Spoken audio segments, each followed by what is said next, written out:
Namaskar. Last night at about 11:20 p.m. in Nowgam Police Station in Srinagar. By the way, this is pretty close to the Srinagar International Airport.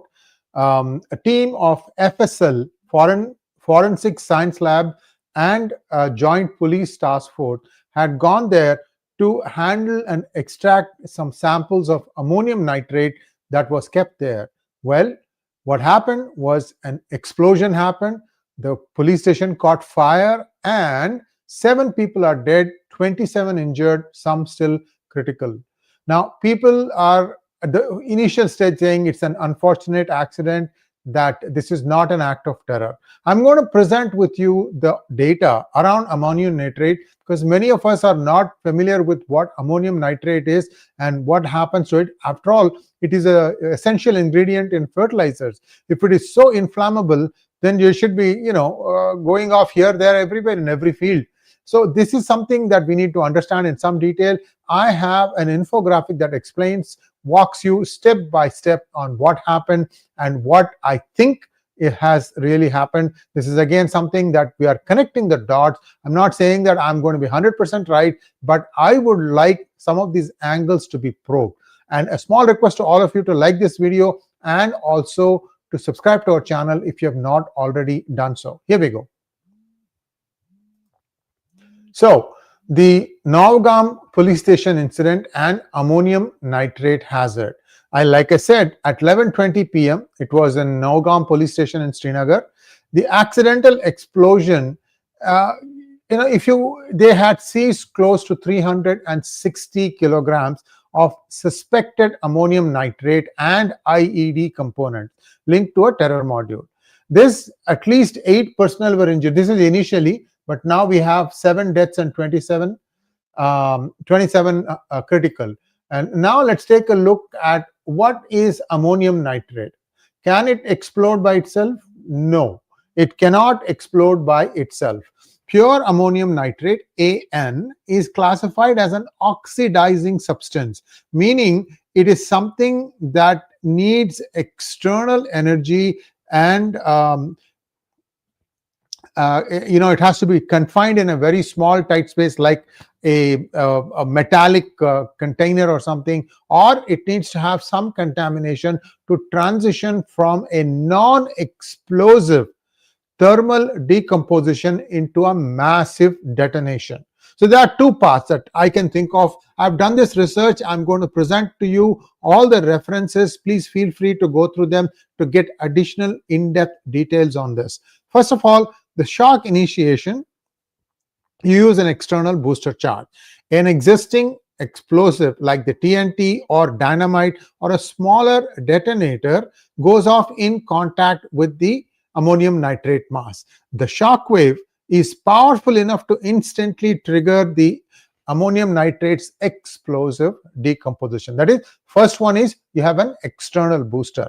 The second one is you do fire and confine it in a small area. That is, if you heat AN, that is ammonium nitrate, at 170 degrees centigrade, it starts decomposing and thermally, and that means that it is going to start emitting nitrous oxide.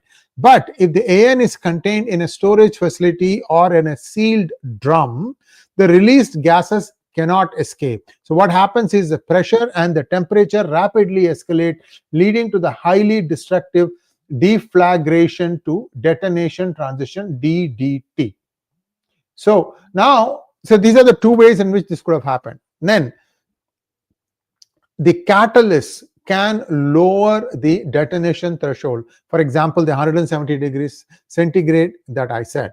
Combustible fuel additives like fuel oil or organic materials like grease, charcoal, dust, sugar, sulfur, these things could essentially lower the temperature, and when AN is combined with that, it can easily accelerate into an explosion.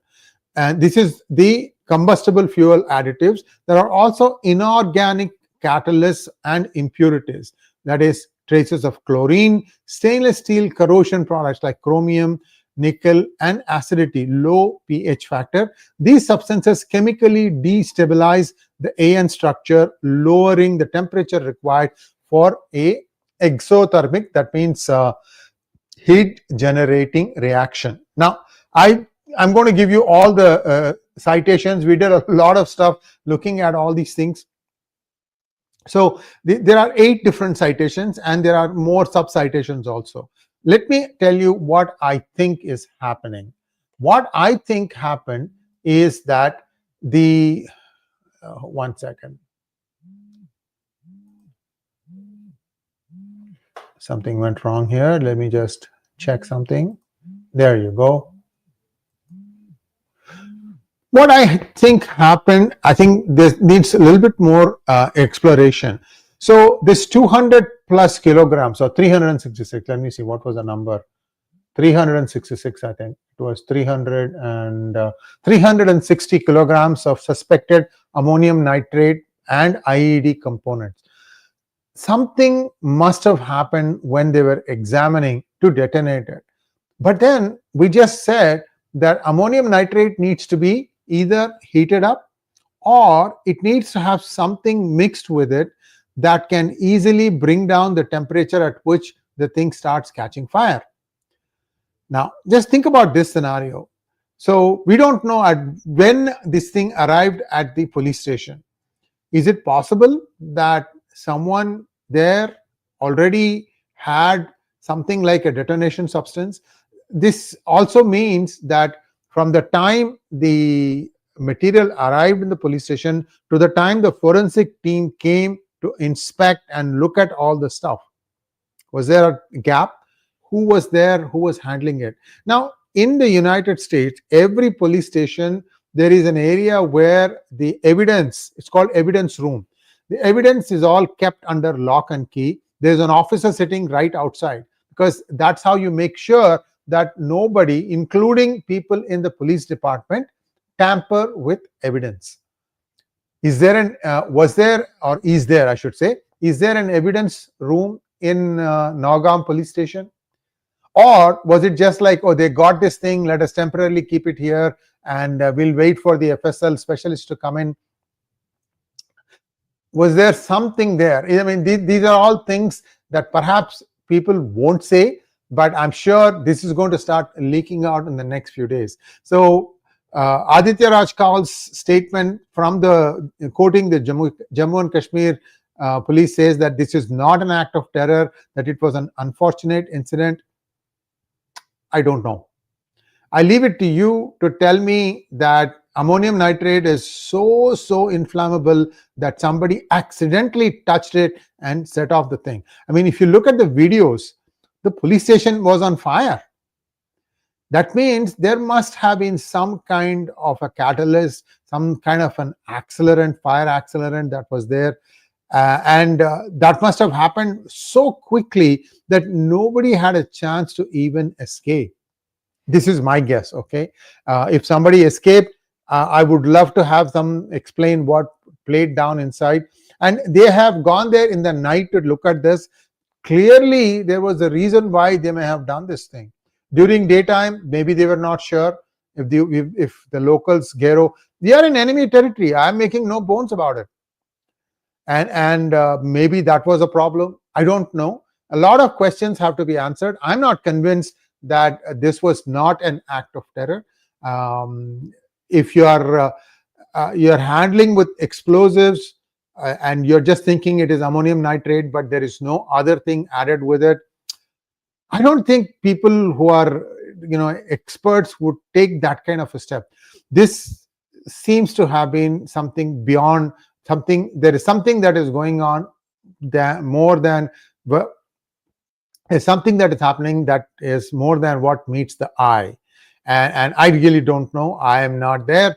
I just looked at all the data and I've been looking at the threads. Many people have been saying, look, this is not right. It cannot just take off by itself. So there must have been something that must have happened. So why are we trying to say that nothing happened? Maybe there was a state of euphoria. Maybe some people let their guard down just a little bit because there was a decisive verdict in the Bihar elections. So ceaseless vigilance is the order of the day. This has to be done. Everybody has to be alert. And it's really, really unfortunate because some of the specialists probably died. I don't have all the details. Initial reports were that 8 were injured, but now after a few hours, I'm hearing that 7 died and 27 are injured and some are critical. My hearts go out to all these people, and this is something more serious than what was originally thought. So let's take a look at if you have any questions here. Let me see if I can. This must be missing ammonium nitrate. The agencies were searching. It's possible, but why would that show up in a police station?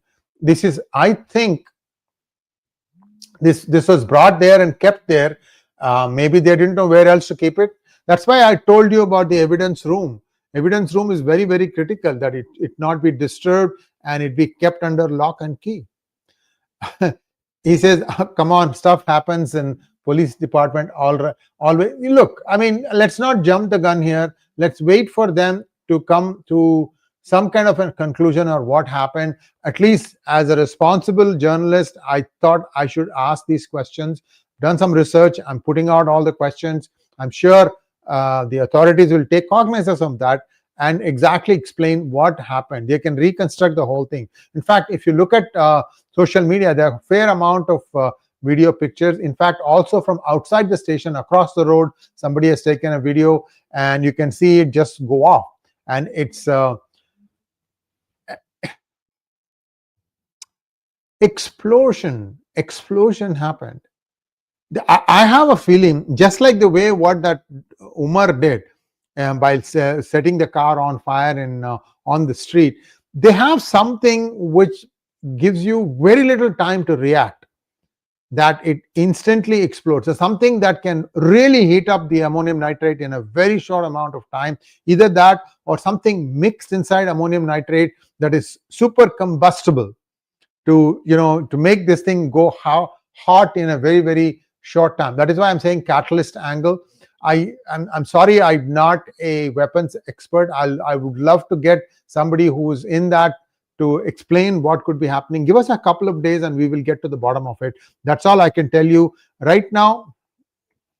This is what we know. This is a few hours old information, and I really, my heart go out, my heart bleeds for all the countrymen, fellow countrymen who've given up their lives. They were just there to do their job. And I have a feeling, again, let me just connect the dots my way. I have a feeling that this could have also been triggered from outside.